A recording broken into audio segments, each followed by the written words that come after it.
Hi, and welcome to Historical Influence. Here, we explore amazing stories of people and events that shaped our history. Join us to learn, discover, and get inspired by the past in a fun and engaging way. The name Vikings conjures images of fierce warriors, but the reality is far more complex. Vikings were seafaring people who originated in Scandinavia, modern-day Denmark, Norway, and Sweden. From the late 8th to the late 11th centuries, they raided, pirated, traded, and settled across vast parts of Europe. This period is popularly known as the Viking Age.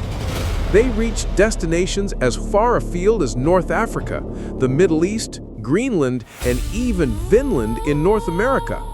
However, the popular image often relies on cultural cliches that are rarely accurate. For example, there is no historical evidence that Viking warriors wore horned helmets. This element of costume first appeared in the 19th century Viking revival. Their impact on history, especially in Northern and Eastern Europe, including the political and social development of England, was profound. The Viking Age in Scandinavian history spanned from the earliest recorded raids by Norsemen in 793 CE until the Norman conquest of England in 1066 CE. Importantly, the term Viking historically referred to an activity, piracy or raiding, rather than a specific ethnic group. In the Middle Ages, the word Viking specifically meant Scandinavian pirates or raiders. The earliest known English usage of the word, wissing, appeared as early as 700 CE in the Epinal Erfurt glossary, where it was translated as pirate or piraticum. The motives driving the widespread Viking expansion are a subject of much academic debate. One theory suggests that the Vikings sought revenge against Charlemagne's forced Christianization of pagans, which involved conversion or execution. Professor Rudolf Simic notes that it is likely not a coincidence that early Viking activity occurred during Charlemagne's reign. Another explanation posits that Vikings exploited the weakness of surrounding regions after Charlemagne's death, as his empire fragmented into weaker entities. Furthermore, internal factors in Scandinavia may have played a role, such as a lack of mating opportunities or scarce resources. It has also been suggested that polygynous relationships among rich and powerful Viking men led to a shortage of women, compelling average Viking men to seek wealth abroad to acquire wives or concubines. Regardless of the exact triggers, the scale and frequency of these documented Viking raids were much larger than previous incursions.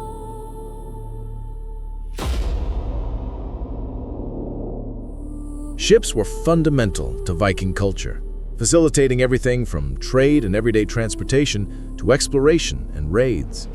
The Vikings were renowned as expert sailors and navigators of their characteristic longships. Longships were specifically designed for warfare and exploration. They prioritized speed and agility and were fitted with oars in addition to a sail, allowing navigation regardless of wind conditions. Critically, the longship featured a long, narrow hull and a shallow draft, enabling easy landings and troop deployment in shallow coastal waters. The longship became nearly synonymous with the concept of Vikings because it allowed the Norse to go Viking. For more peaceful pursuits, the Nar was used, a dedicated merchant vessel.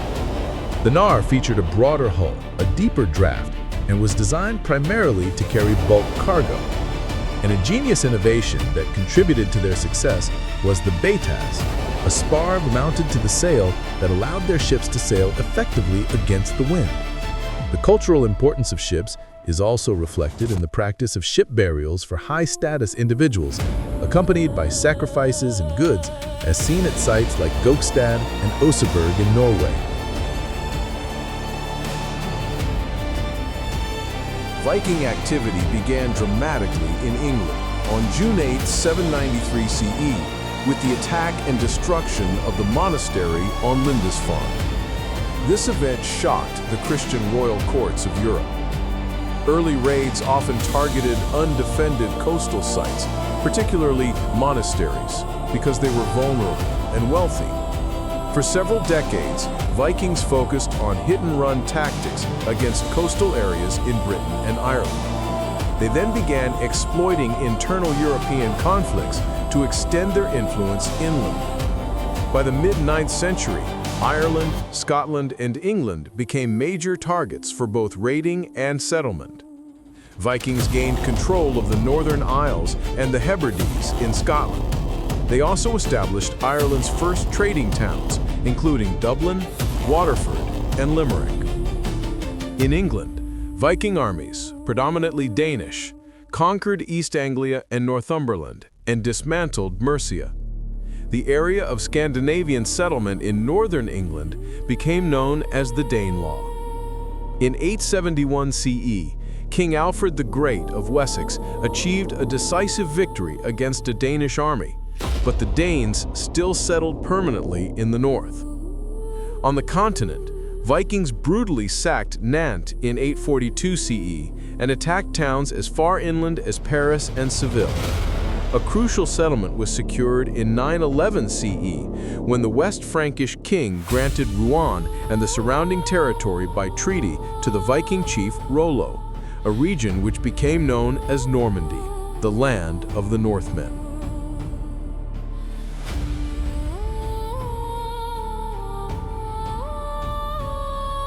Beyond raiding, Vikings established and utilized extensive trading networks, significantly influencing the economic development of Europe and Scandinavia. As Scandinavia initially lacked organized coinage, the economy relied on bullion, the purity and weight of precious metals, primarily silver. Traders carried small, portable scales to measure weight precisely for accurate exchange. Major trading ports during the Viking Age included Birka, Haideby, Kaupang, Jorvik York, Staraya Ladoga, Novgorod, and Kiev. Organized trade involved everything from bulk ordinary items to exotic luxuries. Imports included highly valued goods such as spices obtained from Chinese and Persian traders in Russia, prized glass that was often crafted into decorative beads, and silk from Byzantium and China. Wine was also imported from France and Germany for the wealthy. In exchange for these valuable imports, Vikings exported a variety of goods. These exports included amber, furs such as pine marten, fox, and beaver, high-quality woolen cloth, down, weapons, walrus ivory, salt, and cod. The slave trade was a vital component of the Viking economy. Slaves were either taken to Scandinavia or transported east, often sold to Arabs in exchange for silver dirhams or silk. Archaeological finds suggest that the inflow of Islamic silver peaked in the 9th century due to this trade.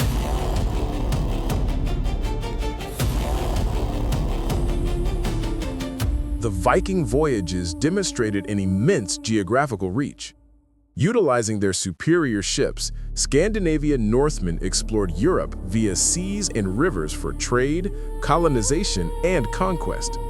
They settled in the British Isles, the Faroe Islands, Iceland, Greenland, Normandy, the Netherlands, Germany, and along the Dnieper and Volga trade routes in Eastern Europe. Colonization of Iceland by Norwegian Vikings began in the 9th century. The Greenland settlement was established around 980 CE by Eric the Red. The Vikings were the first Europeans to reach North America. Leif Erikson, the heir to Eric the Red, set up a short-lived settlement in Vinland, specifically at Lansai-o-Meadows in modern-day Newfoundland, circa 1000 CE.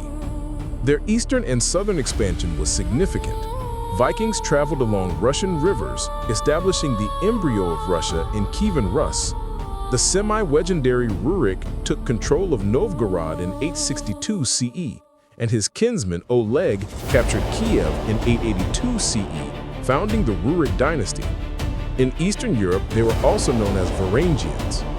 Viking voyagers reached the Mediterranean, North Africa, the Caspian Sea, and Arabia. Scandinavians served as mercenaries in the Byzantine Empire, called Greece by Scandinavians, as early as 839 CE. In the late 10th century, the Varangian Guard, traditionally containing many Scandinavians, was formed as the Byzantine imperial bodyguard. At one point, a group of Rus Vikings went so far south that they attacked Constantinople.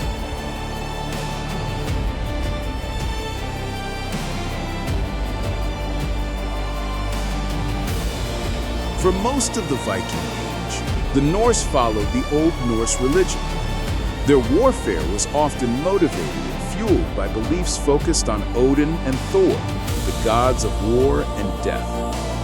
The Vikings spoke Old Norse and used a non-standardized runic alphabet, Runor, or the Younger Futhark. They described themselves and their world on runestones. Thousands of runestones have been found where Vikings lived, usually commemorating the dead. The inscriptions record names of participants in Viking expeditions to distant places, such as England, Greece, Byzantium, and the Middle East, circling. A famous example is the Jelling Stones in Denmark, raised by King Harald Bluetooth to celebrate his conquest of Denmark and Norway and the conversion of the Danes to Christianity.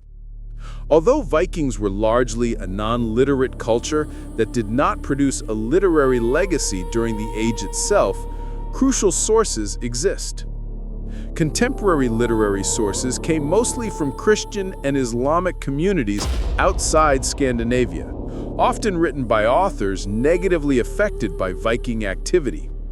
Later, after the region's assimilation into Christendom, extraordinary vernacular literature, such as the Icelandic sagas, blossomed in the 12th to 14th centuries, recording many Viking Age traditions. These later writings, however, must be treated cautiously, as a literal interpretation of the medieval prose narratives is doubtful. The gradual assimilation into Christendom occurred between the 8th and 12th centuries. The process altered old ideologies and lifestyles.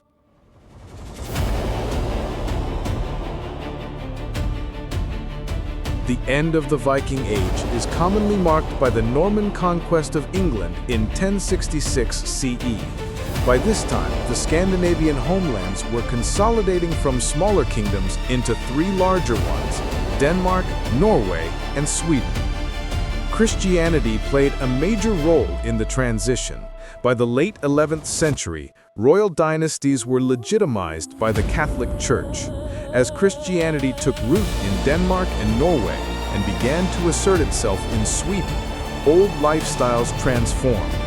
One of the Vikings' primary sources of profit had been the slave trade from other European peoples. Since the medieval church held that Christians should not own fellow Christians, chattel slavery significantly diminished throughout Northern Europe. This removed much of the economic incentive for raiding Christian lands. Furthermore, monetary economies, modeled on English and German systems, began to emerge, replacing the old bullion economy. The military ambitions of Scandinavian rulers shifted. Instead of raiding, they focused on new paths, such as participating actively in the Baltic Crusades and even joining the Norwegian Crusaders sailing for the Kingdom of Jerusalem in 1107 CE.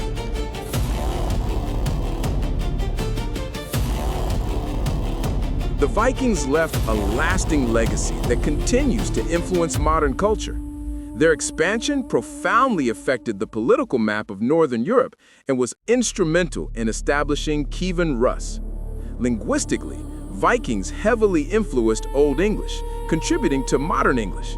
Their influence is evident today in Norse place names and words in areas of former influence, such as the British Isles. In the Northern Isles, Shetland and Orkney, Old Norse eventually evolved into the now extinct Norn language.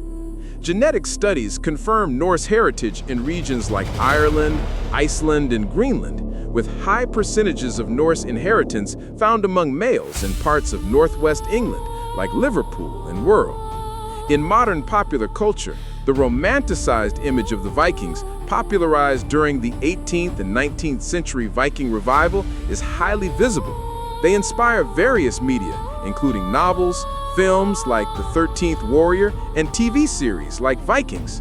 Even comic book superheroes, such as Marvel's Thor, draw directly from Norse mythology. Share your thoughts in the comments, and don't forget to subscribe for more stories that shaped our world.